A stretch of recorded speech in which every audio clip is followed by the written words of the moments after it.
इतनी मौके की जगह लेकर के अपना पैसा लगा करके आपने हिम्मत दिखाई है और मैं समझता हूँ कि बहुत सुंदर भवन यहाँ बनेगा। का हक है वो हमने देने का काम किया है।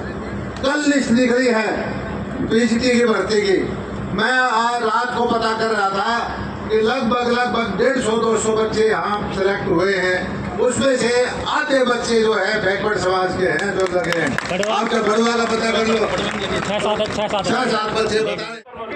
जहाँ तक भी आवाज आ रही है सभी सम्मानित बुजुर्गों भाइयों से निवेदन है, बोलो भारत माता की, भारत माता की, भारत माता की, गुरुदक्ष प्रजापति महाराज की। गरीब लोगों को बिन मांगे हक देने वाले परम सम्माननीय हरियाणा के वित्त मंत्री आदरणीय जयप्रकाश दलाल जी का इस कार्यक्रम में शुभ आगमन हो गया है। तो सभी भाइयों से निवेदन है, जहाँ तक मेरी आवाज एक आग्रह किया है कि सभी परिवार से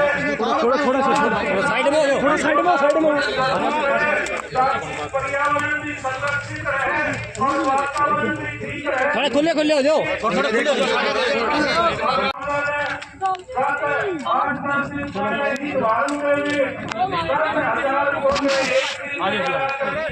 में आप लोहारू ले गए और दावे के साथ कहा था कि लोहारू मैं लेगा नहीं, मेरी ताकत चली तो लोहारू का 50वां हिस्सा पीछे का भी मैं लेकर रहूंगा। जो लोहारू का हिस्सा खाया है 30 साल से जो खा रहे थे वो बचा हुआ मेरा तेल का हिसाब भी मैं मांगूंगा। बिजली का, पानी का, विकास कार्यों का, जन सुविधाओं का बड़ी जोरदार तालियां। बोलो भारत माता की, गुरुदक्ष प्रजापति महाराज की, वित्त मंत्री जेपी दलाल जिंदाबाद, देश के प्रधानमंत्री नरेंद्र मोदी जिंदाबाद, गुरुदक्ष प्रजापति महाराज की, प्रजापति समाज की। जोर से नारा बोलो भाई, जोरदार तालियां, जोरदार तालियां। हम हार्दिक अभिनंदन करते हैं वित्त मंत्री महोदय का, जो हमारे बीच में बड़ा कीमती समय निकाल कर पहुंचे हैं। तालियों की आवाज नहीं आई है, जोरदार तालियां, जोरदार तालियां। मंत्री महोदय दक्ष प्रजापति महाराज को समर्पण कर रहे हैं। प्रजापति समाज सिंह लालू बीजेपी मंडल पूर्व अध्यक्ष युवा मंत्री महोदय का पगड़ी पहनाकर स्वागत करें। जी उप प्रधान रामस्वरूप घोड़ेला जी, सचिव रामकिशन रादरवाल जी। जोरदार तालियां जरूर बजाए करो जब बोला जा रहा है, पगड़ी पहना करके अभिनंदन किया जा रहा है। तालियों की आवाज आपकी छूटनी नहीं चाहिए, रुकनी भी नहीं चाहिए। मैं शिवानी के सारे भाइयों का, माताओं का, बहनों का शुक्रिया अदा करता हूं। और आज इसके जो प्रधान हैं सुरेश भाटीवाल जी, रामस्वरूप घोड़ेला जी, मेरे साथी हैं सारे भाई, रामकिशन गोपीराम, रमेश चेयरमैन, मोहनलाल जी, ईश्वर, सुभाष, प्रमोद, राजनगर सरपंच, देशराज, बाबूलाल जिंदल जी, राजेश केड़िया जी, अमित लोहिया जी, देवेंद्र नंबरदार और हमारे वो डायरेक्टर रहे थे, खड़ा हो जाए भाई, बागोरिया भी आजकल ये स्कूटी पे चलना गया भाई, रास्ते छोड़ के, और पूर्व चेयरमैन नरेश केड़िया, हमारे एसडीएम साहब और मेरे सभी आदमियों को मैं भाई हल्के के मोटा मोटी जानता हूँ। बड़ा खुशी का दिन है कि आप लोगों ने कमाल कर दिया कि इतनी मौके की जगह लेकर के अपना पैसा लगा करके आपने हिम्मत दिखाई है और मैं समझता हूँ कि बहुत सुंदर भवन यहाँ बनेगा। और मैं ये मानता हूँ कि भवन की तो हमारी और भी कमी नहीं है, लेकिन इस पे ऐसी व्यवस्था करो कि हमारे समाज का एक एक बच्चा पढ़ के यहाँ IAS बने, IPS बने, बड़ा IIT में जाए और भाई बाद में MLA भी बने। तुम तक एक मौका मैंने दे दिया, फिर पैसे बना दिए। एक बार बुलाना भी जो 2009 में पहली बार आया था मैं। अगर तुम मेरे लिए रोड नहीं करते, मेरी पार्टी बना के वोट नहीं करते तो तभी जीत जाता है। 15 साल का झटका दिया, 10 साल का, वो अपने समाज में तो क्योंकि उस टाइम पता नहीं के चक्री में आ गए थे। एक तारा एक का देखा, कमाल का है। जहाँ ये समाज हो जाता है, मेरे पक्का भरोसा है वो हार नहीं सकता, उसको कोई हरा नहीं सकता। आप लोगों ने पिछली बार मुझे जबरदस्त समर्थन दिया, बड़वा से जीत होनी शुरू हो गई थी और आखिर तक जीत हुई। तो मैं आपका आभारी हूँ और आपका धन्यवाद करता हूँ। भाई एक चीज बताता हूँ, आप खूब ध्यान से देखो। आज की नरेंद्र मोदी जी की सरकार, आज की हरियाणा सरकार में तो है मुख्यमंत्री ओबीसी, नरेंद्र मोदी जी खुद ओबीसी। भारतीय जनता पार्टी का पूरा ध्यान इस बात का है कि जो वर्ग पीछे रह गया उसको आगे अगली पंक्ति में बैठाना है और नीतियां बना के काम करते हैं। पहली बात तो हम सरकारी तौर पर, आपने देखा होगा पीछे सारे महापुरुष उनकी जन्म जयंती मनाते रहे। ये 10 प्रजापति जयंती भी हमने सरकारी तौर पर मनाई। यहाँ ये कार्यक्रम आप लोगों ने अलग से किया है, लेकिन ये भी मैं कहता हूँ समाज का कार्यक्रम है और इसी तरह से आप इकट्ठे होके रहोगे तो समाज आगे बढ़ेगा, प्रगति करेगा। हरियाणा सरकार ने पिछड़े वर्ग को बढ़ाने के लिए कोई कमी नहीं छोड़ रखी। पिछले दिनों आपने देखा होगा अमित शाह जी आए, तब भी हमने पिछड़ा वर्ग का सम्मेलन यहाँ महेंद्रगढ़ में किया और बहुत सारी योजनाएं आपके लिए थी। पंचायत में, म्यूनिसिपल कमेटी में, सरकारी नौकरी में, हर जगह आप आरक्षण देने की जो बात की, बैकलॉग की नौकरी बढ़ने की बात की, HKN की नौकरियों में है उसमें भी रिजर्वेशन दिया।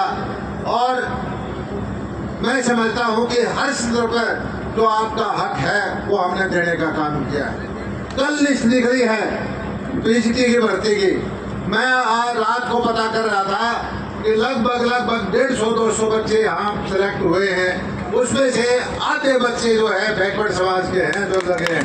आपका बड़वा का पता कर लो, 6-7 बच्चे बता रहे हैं कि इसके लगे। आप ये देखो कि पहले जो सरकारें होती थी होता क्या था, गरीब का मेरिट वाला बच्चा उसको कोई पूछता नहीं था। गरीब का बिल्कुल टॉपर बच्चा वो रोता रहता था। नेता का या मोटी जेब वाले का पैसे वाले का नौकरी उसकी खा जाता था। क्या ये लोकतंत्र के लिए अच्छी बात थी? गरीब की प्रतिभा को दबा करके और जो शासन के नजदीक आदमी होते थे वो की नौकरियों को खा जाते थे। हमने, हमारी सरकार ने ये फैसला किया कि जिन घरों में नौकरी नहीं है पिछले 20 साल में उनको 5 नंबर देने हमने अलग से शुरू किए। लेकिन उसकी भाई मिर्ची लगी। उन्होंने कांग्रेस से भर्ती रोको गए हैं, हाई कोर्ट में गए, सुप्रीम कोर्ट में गए, उसको रद्द कराने की कोशिश की। लेकिन हरियाणा सरकार की कैबिनेट ने फैसला किया कि अगर सुप्रीम कोर्ट, हाई कोर्ट को अगर नहीं हमारी पार पड़ी तो विधानसभा में पास करके बैकवर्ड समाज के, कमजोर समाज के बच्चों की नौकरी को जाने नहीं देंगे। आज कई भाई हैं, एक बात मैं मानता हूँ, कल भी टेलीविजन में कह रहा था कि बहुत सारे बाहुबली हैं भाई जिन्होंने मलाई खा रखी है, बहुत सारे ताकतवर लोग हैं। वो ये समझते हैं कि किसी तरह से बहका करके एक बार सरकार हाथ में आ जाए और इस व्यवस्था को फिर से बदल दें, उन्हीं के आदमी नौकरी लगे, उन्हीं का सरकारी संसाधन पे उन्हीं का कब्जा हो जाए और बैकवर्ड और जो गरीब लोग हैं वो वैसे ही पीछे हो जाए। मैं तो आप लोगों के ऊपर छोड़ता हूँ, अच्छी तरह से देखो। आज ये लड़ाई है व्यवस्था परिवर्तन की है। हमने कमजोर को, गरीब को, बैकवर्ड को उसका हक देने के लिए इन ताकतवर आदमियों से लड़ाई ले रखी है। और ये ताकतवर आदमी हर वक्त ये सोचते रहते हैं कि किसी भी तरह से बहका करके, गुमराह करके एक बार सरकारी चाबी खजाने की इनके हाथ में आ जाए तो ये फिर पहले वाले काम शुरू कर देंगे। आपके सामने है सारी बातें। दूसरी बात, मैं अपने लोहारों की बात करना चाहता हूँ। 5 साल होने को जा रहे हैं। आपके बड़वा की, केकराल की, इधर के नीलस की, गुरेरा की मांग करते थे रुपाने की, भाई हमारे 2 हफ्ते करा दो। मैंने कहा था आप रोड़ा ना करो, हफ्ते सिस्टम में अपने आप संभाल लूंगा। और आज पूरा हरियाणा में मैं कहीं भी जाता हूँ, चाहे पीछे दादरी में जाओ, पहले लोहारू से पीछे चला, इसमें जाओ दादरी से रोहतक में, जींद में, नरवाने में, अम्बाला तक जब यूँ गया पटाए लोहारू का मंत्री है, सारे मेरे का खड़ा खड़ा देखने लग जाए, भाई बात है हमारा पानी ले गया, हमारा बीमा ले गया, हमारा मुआवजा ले गया। मैं एक ही चीज कहता हूँ, मैं किसी का हक नहीं छीनता, मैं यहाँ के लोगों का, यहाँ के किसानों का जो हक था उसके लिए लड़ाई लड़ता हूँ। और अभी भी मैंने पीछे कंपनियों से लड़ाई लड़ी है। 15 अगस्त के आसपास, उससे पहले शिवानी बहल लोहारू का 125 करोड़ रुपया किसानों को डलवाऊंगा।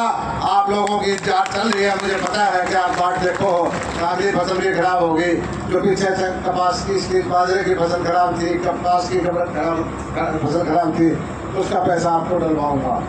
हमारे नीतियाँ बना करके हमने काम किया। आपके यहाँ देखो फ्लाईओवर बन रहा है, 70-80 करोड़ रुपए की योजना बड़ुओं में चल रही है, सीवरेज की, वाटर सप्लाई की, नहरों में पानी आ रहा है, बीमा मुआवजा मिल रहा है, ढाणियों में बिजली देने का काम कर रहे हैं। हल्के के अंदर हमने कम से कम 96 सड़क नहीं बनवाई, सारी की सारी नहरें दोबारा बनवाई, पंप हाउस के काम दोबारा करवाए, बिजली की व्यवस्था को सुधारा।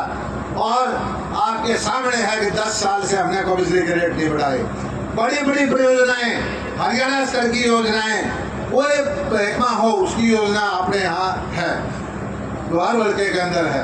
यहाँ से देखो अनाज मंडी खेड़े के अंदर बन गई, यहाँ नहर का, इसका पब्लिक हेल्थ का एक्सेट का दफ्तर पे खुल गया, यहाँ नहर की कॉलोनी बनाने की खेड़ा में योजना चल रही है। इसके बाद आगे बहल में जाओ, 100 करोड़ रुपए का मछलिका के अंदर, और इसमें ढाणी ओबरा के पास है, सलेमपुर के पास एक उसका ईटा का प्लांट का प्रोजेक्ट लग रहा है। बहल के अंदर जो पशुपालन का ये लुहास का सेंटर है, जिससे कि पशुओं की अच्छी नस्ल हो, उसका रिसर्च होगी, वो लुहास का सेंटर यहाँ है। गोकलपुरा के अंदर चौधरी चरण सिंह कृषि विश्वविद्यालय है, उसका यूनिवर्सिटी का सेंटर हमने खुलवा दिया। बावन वाली खड़कड़ी है, वहाँ बागवानी का 100 एकड़ से बड़ा वहाँ सेंटर खुलवा दिया। अंतर्राष्ट्रीय स्तर का डेगराव के अंदर जो हॉर्टिकल्चर का सेंटर, जहाँ विदेशों से लोग देखने आते हैं, वो खुलवा रखा है। कहाँ कामों की कोई कमी नहीं है। और मैं एक चीज बताता हूँ, हिसार के अंदर अंतर्राष्ट्रीय हवाई अड्डा बनने जा रहा है, सबसे दिल्ली का हवाई अड्डा है, उससे मुकाबले का हवाई अड्डा हिसार में बनेगा। अमेरिकन कंपनी वहाँ आने लगी है, लाखों रोजगार उपलब्ध होंगे यहाँ पर। अभी आपको नहीं पता कितनी बड़ी बड़ी कंपनी आएंगी। और उसमें हमने प्रस्ताव पास किया है कि उसके 30 किलोमीटर जो हवाई एरिया है, वहाँ पर हम छूट देंगे बिजली की भी, जमीन की रजिस्ट्री की भी, ताकि यहाँ उद्योग धंधे लगे। शिवानी का क्षेत्र भी इसमें आता है। तो योजना बना करके हम काम कर रहे हैं, और इसका फायदा आप लोगों को निश्चित तौर पर होना ही है। मैं तो लोगों को एक चीज कहता हूँ, चुनाव आने वाला है, खूब तोलो, हमने हमारी गलती है तो हमने बताओ, लेकिन अपना भला बुरा खूब समझो और आने वाली पीढ़ी का ध्यान रखो। एक तरफ वो लोग हैं जो आपके हक को छीन के ले जाते थे, एक तरफ वो लोग हैं जो आपकी नौकरियों को छीन के ले जाते थे, एक तरफ वो लोग हैं जो आपको सिर्फ वोट समझते थे, इंसान नहीं समझते थे, और एक तरफ भारतीय जनता पार्टी आपकी अपनी पार्टी है, जिसके प्रधानमंत्री भी ओबीसी हैं, जिसके मुख्यमंत्री भी ओबीसी हैं। और पहला ध्यान हमारा ये है कि गरीब का, कमजोर का सरकार के खजाने के ऊपर पहला हक है। मैं तो इतनी बात कहना चाहता हूँ कि आप लोग आगे बढ़ो। और ये भाई घोषणा पत्र की बात देखे, मैंने लिख के दे दिया कि 31 लाख से घाट जा दियो भाई, सरकारी खजाने से दूंगा 21 लाख, 10 लाख अपने दौरे दे दूंगा, नकद दे दूंगा, आपके पैसे नहीं रुकने दूंगा। आप लोग है, मैं चाहे यहाँ रहूँ ना रहूँ, इस भवन का जब तक बढ़िया बच्चे निपट लग जाके, मेरा योगदान हर वक्त मिलेगा। आप 1 नंबर का भवन बनाओ, समाज को आगे बढ़ाओ, बच्चों को बढ़ाओ, नौकरी में कंपटीशन